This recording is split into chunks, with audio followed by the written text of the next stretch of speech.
అహల్య అమ్మవారి గుడికి వెళ్ళి దండం పెట్టుకుంటుండగా పంతులు గారు అహల్య ముందుకు వచ్చి, అమ్మా, నువ్వే కదా మొన్న నీ కొడుకు పేరు మీద అన్నదానం చేయమని చెప్పావు అని అంటూ ఉండగా, అవును పంతులు గారు, నేనే.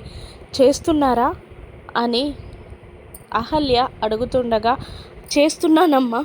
నీ కొడుకు నీ భర్త పేరు మీద అన్నదానం అర్చన రోజు చేస్తున్నానమ్మా అని పంతులు గారు చెప్పగానే, అహల్య, నాకు జాబ్ రాగానే ఇంకాస్త అమౌంట్ మీకు ఇస్తాను పంతులు గారు అని అహల్య చెప్పగానే, అలాగేనమ్మా అని పంతులు గారు అనడంతో మళ్ళీ అమ్మవారికి ఒకసారి దండం పెట్టుకొని వెనుదిరుగుతుంది అహల్య.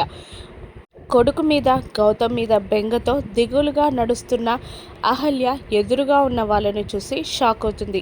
ఎదురుగా ఉరిమే కళ్ళతో అహల్యని మింగేసేలా చూస్తూ ఉంటుంది భానుమతి.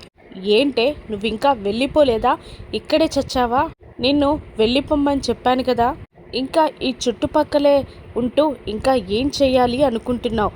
నువ్వు ఇక్కడ నుండి వెళ్ళిపోకపోతే నేనేం చేస్తానో నాకే తెలీదు అని భానుమతి అహల్యని బెదిరిస్తుండగా, అహల్య ఈసారి మాత్రం భయపడకుండా, ఏంటండి మీరు ఆ ఇంట్లో నుండి వెళ్ళిపోమ్మన్నారు, నేను వెళ్ళిపోయాను. ఆ ఇంట్లో నుండి వెళ్ళిపోమ్మనే హక్కు మీకుంది, కానీ ఈ ఊర్లో నుండి వెళ్ళిపోమ్మనే హక్కు మీకు లేదండి.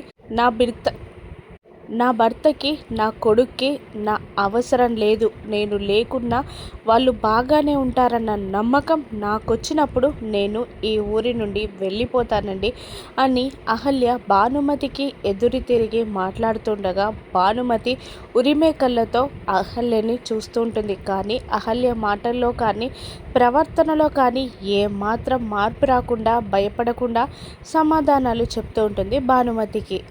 ఆ గుళ్ళో ఉన్న అహల్య గౌతమ్ కంటపడుతుందా? రాను ఎపిసోడ్స్లో చూద్దాం. Thank you for watching.